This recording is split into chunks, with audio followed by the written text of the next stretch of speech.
안녕하세요. 오늘은 하나님의 공의와 영적 영성의 회복, 그리고 그 중에서 예수님은 정치에 참여하셨나? 라는 제목으로 같이 은혜 나누는 그런 시간이 되면 좋겠습니다. 제가 계속적으로 말씀드리지만은 하나님의 공의에 있어서 이 부분이 우리의 영향력 없는, 그리고 사회 지탄의 대상이 되는 그런 전락에 시킨 요인이 하나님의 공의, 그 부분이 우리가 알지 못하는 그런 고쳐야 되는 부분이라고 현재 강의를 통하여서 여러분들과 은혜를 나누는 부분이거든요.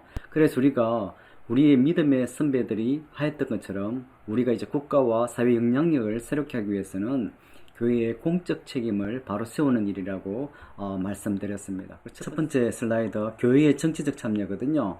정치 참여에서 로잔 협약, 바로 존 스토트가 그리고 빌리 그레함이 기획한 그 복음적인 실제로 운동이거든요. 또 그 속에는 에큐메니컬적인, 그리고 실제로 선교적 교회의 어떤 그런 부분들이 많이 담겨 있거든요. 그리고 오늘 제가 강의하고자 하는 이 제목에서 예수님께서 정치에 참여하셨나? 이 부분은 존 스토트의 현대 사회문화와 기독교적 답변이라는 책에서 거의 대부분을 참조하였고요. 그 로잔 협약이 사회적 책임만을 말하지 않고 사회의 정치적 참여도 있음을 말하고 있거든요. 그리고 정치적이라는 이 단어의 사용은 많은 주의자들이 마음의 경계심을 불러일으키는 그런 부분이거든요. 정치적이라고 하면 실질적으로 더 떨어져서 한 발 물러나서 생각하고, 그리고 이 회피하는 그런 단어잖아요. 그래서 그들은 인도적 사업, 특히 의료 사업이나 교육 프로그램에는 언제나 적극적이고 그런 참여를 해왔죠. 그렇지만은 정치 활동은 종종 피해왔음. 거의 저희들을 볼 때는 거의 언제나 피해왔음을 우리가 보게 되거든요. 그런데 교회가 정치에 관련되면 언제나 내부 우리 교회 멤버들과 또 외부로부터 심한 저항을 받았던 게 사실이거든요. 그리고 존 스토트는 이 논쟁에서 몇 가지 어떤 혼란의 문제가 포함되었다고 하는데, 그것들을 구분하는데 실패함으로써 혼란에 빠졌다고 하는 첫 번째는 정치라는 말의 정의에 써 있고요. 그리고 두 번째, 정치적인 것과 사회적인 것의 관계에 관한 것으로 왜 그것들은 서로 분리될 수 없는가라는 것에서 또 보여주는 문제가 되고요. 그리고 세 번째는 우리는 일부 사람이 교회가 정치에 참여하는 것을 반대하는 이유와 그들이 고수하는 것이 무엇인가 하는 것을 이제 생각해 볼 필요가 있다는 거죠. 그리고 네 번째는 기독교의 정치적 책임은 누구에게 속하는가 하는 것을 물어볼 필요가 있다는 것입니다. 그럴 때 실질적으로 우리가 정치 속에, 사회 참여 속에 들어가야 되는 그런 부분을 보게 되거든요. 이런 부분들을 갖다가 생각하면서 나아가야 된다는 것을 존 스토트는 가르쳐주고 있거든요. 그래서 우리가 사용하는 용어들을 정의해야만 한다고 말합니다. 정치와 정치적이라는 말은 넓은 의미로 또 좁은 의미로 정의될 수 있음을 우리가 알고 있죠. 그 정치적이라는 그 말, 그리고 정치라는 말, 넓은 의미에서는 정치는 도시의 생활과 시민의 책임을 의미하는 것입니다. 그러므로 그것은 인간사회에서 우리 생활 전반에 관계되죠. 정치는 사회에서 함께 살아나가는 기술입니다. 그러나 좁은 의미의 정치의 그 정의에 따르면 정치는 다스리는 과학이다. 그것은 그들의 법의 테두리 안에서 지내도록 하기 위한 특정 정책의 채택과 개발에 관여하는 것이라고 정의하는 그 부분입니다. 그리고 두 번째 슬라이드에서 어떻게 우리 그리스도인들이 나아가야 되는 그 부분이 있는가를 한번 살펴보시죠. 두 번째 슬라이드에서는요, 교회의 정치적 참여에 대해서 살펴보는 시간이 되겠습니다. 이제 정치, 이제 광의적이고 현미적인 그 개념을 그 앞에 슬라이드에서 살펴봤고요. 그러면 예수님께서는 정치에 참여했는가? 우리가 전체 제 슬라이드의 제목을 앞에서 띄웠는데 이제 물어봐야 되거든요. 그리고 성경을 통하여서 우리의 그에 대한 태도와 방향을 분명히 잡을 수 있는 것이 우리 그리스도인이잖아요. 예수님은 후자의 보다 좁은 의미의 정치에는 분명히 관여하지 않았습니다.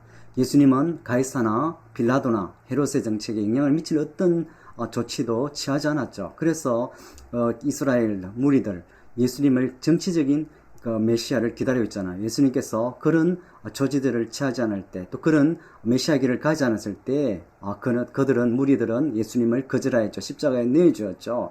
그래서 그렇지만은 예수님은 그 정치인으로서의 생애를 거절하였지만은 그런 넓은 의미 정치, 그 예수님의 사역은 전부가 정치적이었음을 우리가 볼 수 있거든요. 왜냐하면 인간의 사회생활에 참여하기 위해서 스스로 이 세상에 예수님께서 오셨죠. 성육신 하셨잖아요. 또 그의 제자들도 같은 일을 하기 위해서 세상에 보내졌거든요. 그리고 예수님께서 선포함으로써 바로 하나님 나라 이 땅에 임하였다고 선포하였거든요. 바로 그 하나님 나라, 철저히 다른 새로운 사회체제죠. 그의 예수님의 가치관과 규범은 과거의 타락한 사회에 속한 사람들에게는 도전적이었습니다. 그리고 이런 의미에서 예수님의 가르침은 정치적인 의미를 지닌다고 할 수 있죠. 그 예수님의 가르침은 현대 상태에 대한 대안으로 제시되었습니다. 또 더 나아가서 예수님의 왕권은 가이사에 대한 도전으로 받아들여서 실제 선동죄로 고발되었잖아요. 그리고 또 예수님께서 그 로마 법정에서 십자가형을 받으셨고요.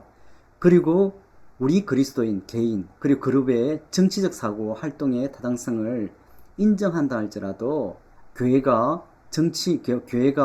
정치에 참여할 수 있겠는가? 그에 대한 또 우리가 물음에 대해서 생각해보고 또 방향을 잡아야 되는 부분이 있거든요.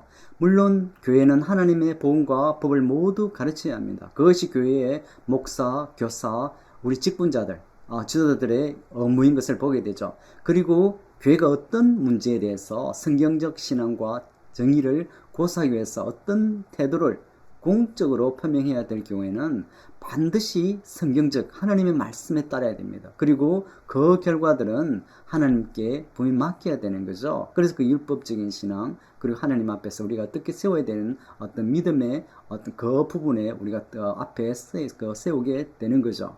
그래서 교회가 단체로서 어떤 정치적 활동을 취하면서 교의를 뛰어넘을 수 있는 가는 문제는 종교와 국가와의 관계에 대해서 우리가 물어봐야 되는 어떤 교단적인 그런 문제라고 존 스토트 이분은 말씀하고 있거든요.